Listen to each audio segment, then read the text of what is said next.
एक तरफ अमेरिका और इजराइल में ईरान के अंदर मिसाइल दागकर ईरान के सर्वोच्च नेता अली खामनेई उनके पूरे खानदान और उनके सभी खास सैनिकों का खात्मा करें।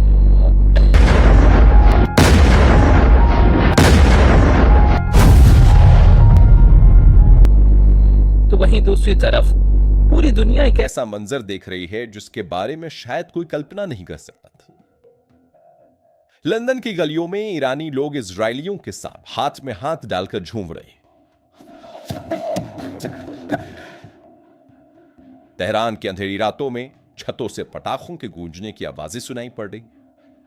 अमेरिका की सड़कों पर भी फ्री ईरान के पुराने झंडे लहराते दिखाई पड़े। और जब ये तस्वीरें आई तो पल भर को मन में सवाल आया कि किसी देश में सैकड़ों लोगों की मौत हुई, किसी देश में कोई दूसरे देश ने मिसाइल दागी और उस देश के सर्वोच्च नेता को मार डाला, उसके खानदान को मार डाला, लेकिन इसके बावजूद जश्न क्यों मनाया जा रहा है?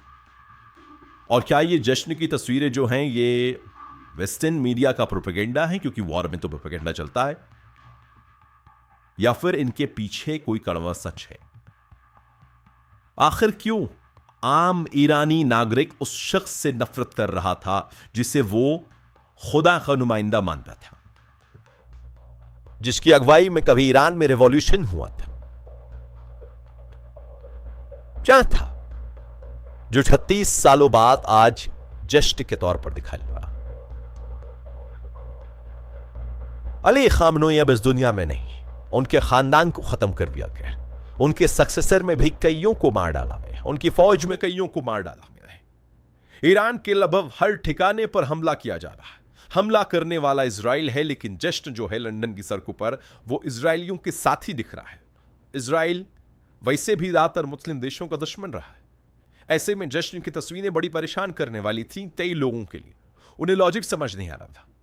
हालांकि अली खामनेई की मौत को लेकर वहां के टीवी एंकर सुलो रहे हैं, कई लोग सड़कों पर निकलकर भावुक हैं, लेकिन कई ऐसे भी हैं जो उनकी मौत पर खुश हैं। वो पटाखे फोड़ रहे हैं, जश्न मना रहे हैं, और यहीं से इस विरोधाभास की कहानी शुरू होती है।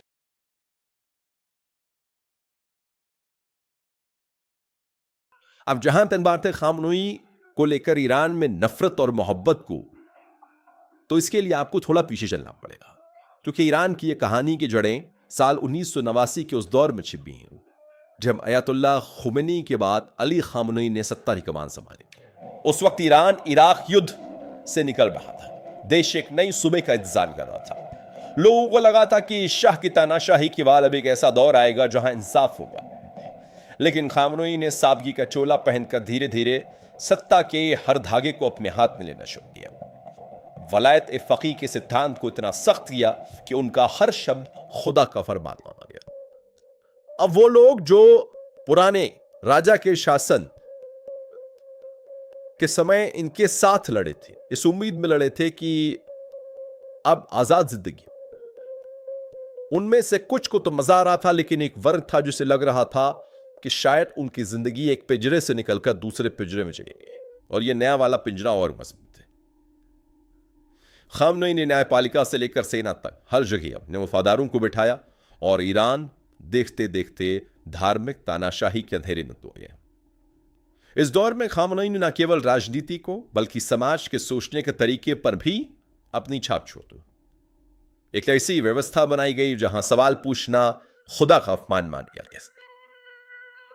ईरान ने कई बुद्धिजीवी, कई पत्रकार, कई छात्रों को चुन चुन कर निशाना बनाया गया ताकि सत्ता को चुनौती न मिले। और वो युवा जो एक आधुनिक खुले ईरान का सपना देख रहे थे, उनके हाथों में धार्मिक पाबंदियां की बेड़ियां थमा दी।